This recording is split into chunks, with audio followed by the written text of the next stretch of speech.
এই সেকেন্ড গিয়ারে দিলাম, এখন যাচ্ছি, দেখতে থাকো।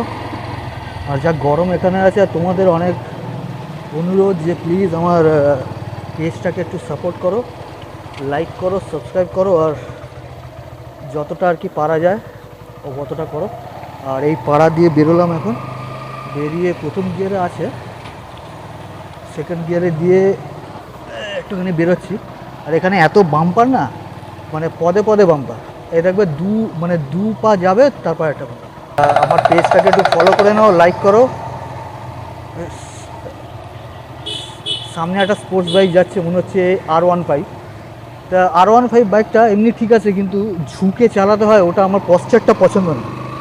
ওই জন্য আমি এই বাইকটা নিয়েছি, নাহলে পিছনে পিলিয়ন বসানো যাবে না, মানে ফ্যামিলির সিটটা ওটা নেই, কিন্তু এইটাতে আছে। এটাতে পিছনে ফ্যামিলি মেম্বার বুঝতে পারবে আরামে।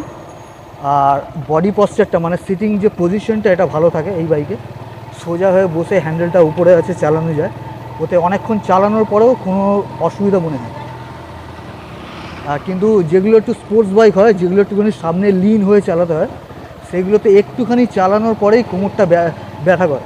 ওই জন্যই আমি এই বাইকটা নিয়েছি। কারণ আমার সিটিং পজিশনটাও মেন, একটু কমফর্ট জোনটাও দেখেছি, আর পিছনে ফ্যামিলির সিটিংটা যাতে হয় ওটাও দেখেছি। এই মোড়ে চলে এলাম 55 তলা। এবার এখান থেকে একটুখানি ডান দিকে যাব। এখন একটুখানি রাস্তা খালি আছে, আসলে গরমে অনেকে বেরোচ্ছেও না। এগিয়ে যাচ্ছি, কিছু বাজারহাট করার আছে, তাই লাল ব্যাগ দেখতে পাচ্ছেন।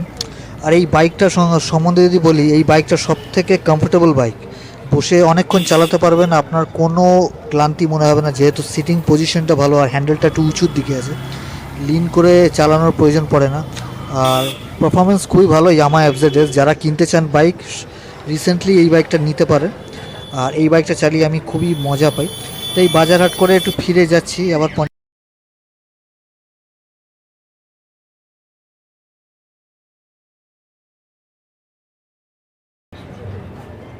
এখানে বাম্পার প্রচুর, আর একটা মিষ্টির দোকানে দাঁড়ানোর দরকার আছে, কিছু মিষ্টি নেব। খুবই জনপ্রিয় মিষ্টির দোকান, তাই মিষ্টির দোকানে দাঁড়ালাম, একটু মিষ্টি নিয়ে ফেরত যাব। আর আমাদের এখানে মিষ্টির দাম খুব একটা বেশি না, খুব কমই অন্যান্য জায়গায়, যেহেতু এটা তো অ্যাকচুয়ালি না ভিলেজ না সিটি, অ্যাকচুয়ালি টাউন এটা। এখানে জিনিসপত্রের দাম খুব একটা বেশি হয় না, এই মোটামুটি দাম। মিষ্টির দাম আপনি 5-6 টাকার পিসের মিষ্টি খুব ভালো পেয়ে যাবেন। আর এর দোকানের মিষ্টি খুবই ভালো, অনেক পুরো। এই মিষ্টি নিয়ে আমি এবার ব্যাক করছি বাড়ির দিকে। আর এখানকার রাস্তাঘাটগুলো দেখতেই পাচ্ছেন, খুবই সরু সরু হয়। আর ওয়েদারটা খুবই ক্লিয়ার আজকে। আমি এটা ভয়েস ওভার দিচ্ছি, পরে আমি অ্যাড করবো বলে। তা এখানে পদে পদে বাম্পার, এখানে স্পিডে চালানোর কোনো উপায় নেই। এই একটা আসবে, তার 2-3 পা যাওয়ার পর আরেকটা আসবে। এইভাবে বাম্পারে খুব ধীরে, ম্যাক্সিমাম 3-এ চালানো যায়, তাও হাফ ক্লাচ করে করে ব্রেক দিয়ে দিয়ে। টোটো অটো ভর্তি, যানজট সব জায়গায়। কিন্তু হ্যাঁ, এখানে পলিউশনটা কম, প্রদূষণ কম, যেহেতু পাচ্ছেন আকাশটা কত পরিষ্কার। আর সিনারি মানে একটু টাউন এরিয়া তো, আশেপাশের দৃশ্যগুলো ভালোই লাগে দেখতে। বাঁদিকে বালি পড়ে আছে, কারণ বাড়ি তৈরি হচ্ছে, কনস্ট্রাকশনের কাজ হচ্ছে। তো এখান থেকে এবার আমি বাড়ি ফিরে যাচ্ছি। বাজারহাট যা করার করে নিয়েছি, ওগুলো তো আর দেখাইনি, ওগুলোকে আমি এডিট করে বাদ দিয়ে দিয়েছি। এই যে মাছওয়ালা যাচ্ছে, এখানে পদে পদে টোটো অটোর অভাব নেই। আপনি তো যাওয়ার দরকার পড়লে ট্রান্সপোর্ট হিসেবে অটো টোটো ভর্তি। আর আমাদের বাড়িটা একটু মুসলিম পাড়ার মধ্যে দিয়ে যেতে হয়, আপনি দেখতেই পাচ্ছেন আশেপাশে মুসলিম এরিয়া।